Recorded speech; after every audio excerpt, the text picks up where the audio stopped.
And welcome to the second hour of the weekly art and culture programme. Well, I'd like to welcome my next guest now, who is an author. He's based in Dubai. His name is Roger Trow, and he's been, in fact, living overseas for about 40 years now, and started writing in his 60s. And at last count, I think I may have counted about 12 books written by him. He's a big fan of science fiction, with a heavy emphasis perhaps on more of the science part. And there just seems to be absolutely no stopping him. So we're looking forward to having a chat with him about the books, the content, the writing process, getting published, and what's next. Roger Trow, a very warm welcome to you. Thanks for joining us. Thank you very much, Yvonne. Now, thank you. Also, you've just gifted me your first book, The Kyoto Protocol, which has done very well, hasn't it? In fact, it just won a prize as well. Yes, we won the Publishers' Prize for 2012 for a traditional book. Mm-hmm. And how does that feel? Is that something that was quite unexpected? Yeah, really it was. I mean, when you start out to write, you don't have it in your mind that, I'm going to win a prize or something like that. But no, it was a nice endorsement, to begin with. Yeah, definitely. Yeah. But I want to sort of backtrack a little bit. 12 books, or in fact, as you mentioned just to me off air, you're in fact on your 13th now. In embryo. Oh, in embryo, in the mind. To why you started writing. I'll go back in the mists of time to when I was a young lad. I was very inclined towards writing. At school, I was, I think, quite good at writing in the school scenario. In fact, I wanted to go into journalism. Okay, right. But it isn't that easy to get in. So I had put aside my literary aspirations, and I went into the sciences instead, and I became a chartered land surveyor. Took me overseas and various countries: Nigeria, Niger, Saudi Arabia, Libya, Bahrain, and then here. I worked in all those places and travelled in other places. So writing was put on the back burner, but I always wanted to write. And I suppose it eventually comes to the surface. I was 65 and I thought, I'm going to write a book. So I did. Good for you. And even before then, you never wrote sort of diaries or notes or things like that? One or two poems for my own use. Yeah.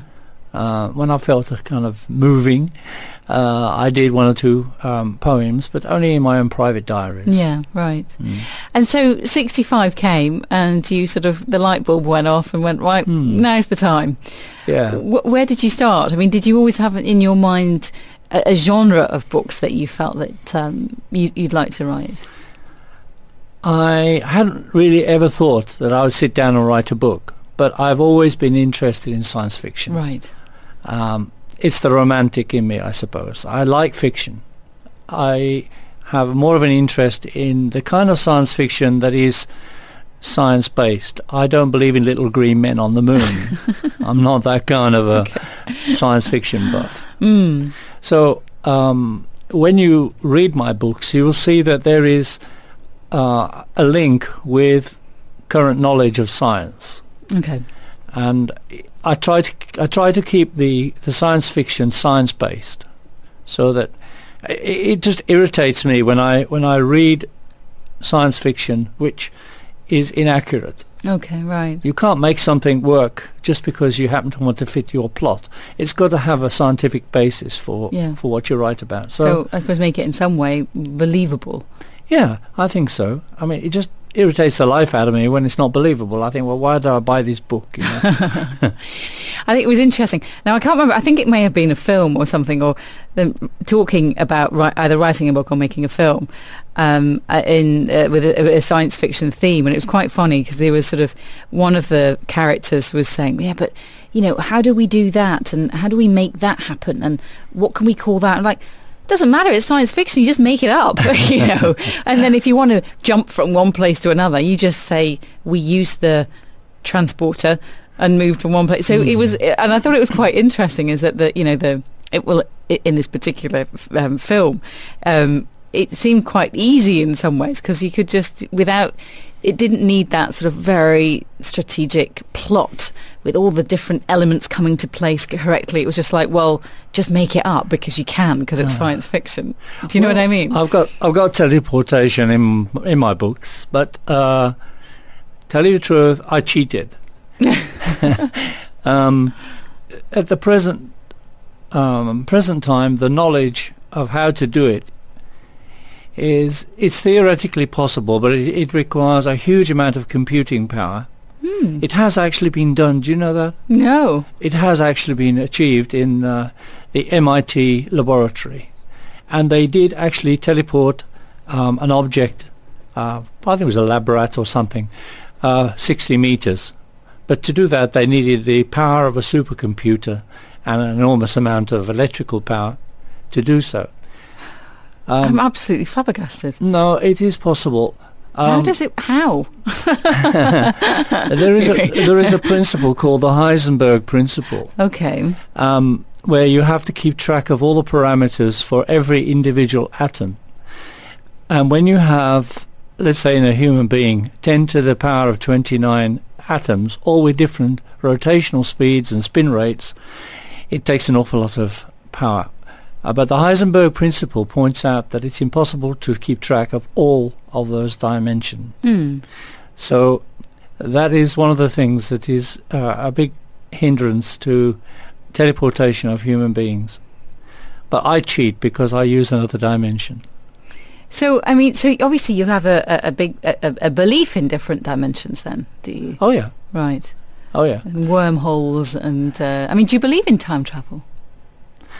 I don't know if that's the right way to put it, to believe in, but let's say, do you believe that it could be possible, let's say?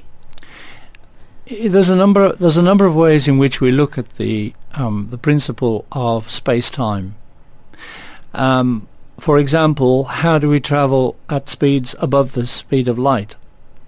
The only way it can be done, has been theorized, is that we have to have a vehicle which has the power to fold space-time in front of it. So if you imagine that space-time is a flat plane, and if you can cause that to be folded in such a way then that you pass through the folds instead of passing over the plane of the surface, then relatively you are travelling at a speed greater than the speed of light if you have attained the speed of light before the folding process. So I use that in my books as well. I use everything. Yeah, I'm getting very even more intrigued actually. So obviously, I mean, I imagine you do a lot of science fiction reading, or the actual, or not non-fiction, let's say, science books. You've got to do both. Yeah. I mean, if you want to have a scientific basis, you've got to read up read widely about the latest theories and things like that. But in the science fiction writers, the ones that are my favourite are the old writers, Ray Bradbury, Isaac Asimov, people like that. Arthur C. Clarke. These are the kind of people that I suppose I enjoyed reading. They break new ground with their writing, that it's credible. Yeah, I mean, I suppose people would say, well, every story has already sort of been written in one way or another. So, do you feel that it gives you the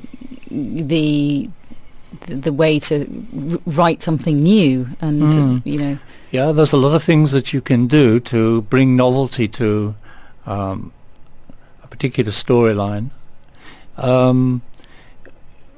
In some of my books, I use things which are kind of metaphysical rather than scientific. But like, for example, soul travel features in my fourth book. Soul travel. Soul travel. Okay. Remote viewing, that appears in one of my standalone books, which is Devil Dancer. That has been practiced by the CIA and the American military for intelligence gathering purposes. It's interesting to read up about that.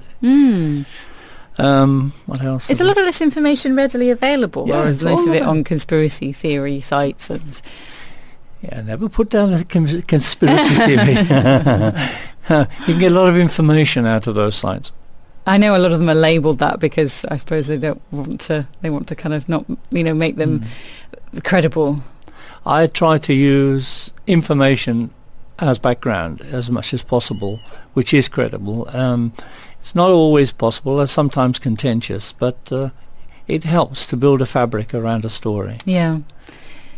Well, Roger, we're going to take a quick break, and when we come back, let's get to grips with some more of your books and the storylines. Fine. I'd also like to talk to you about publishing and how that happened and why you decided to go online, and also down the sort of the self-publishing route. And of course, what's next for you? What is in store for maybe next year as well? I'm joined in the studio by Roger Trow, and we're talking to him about his books.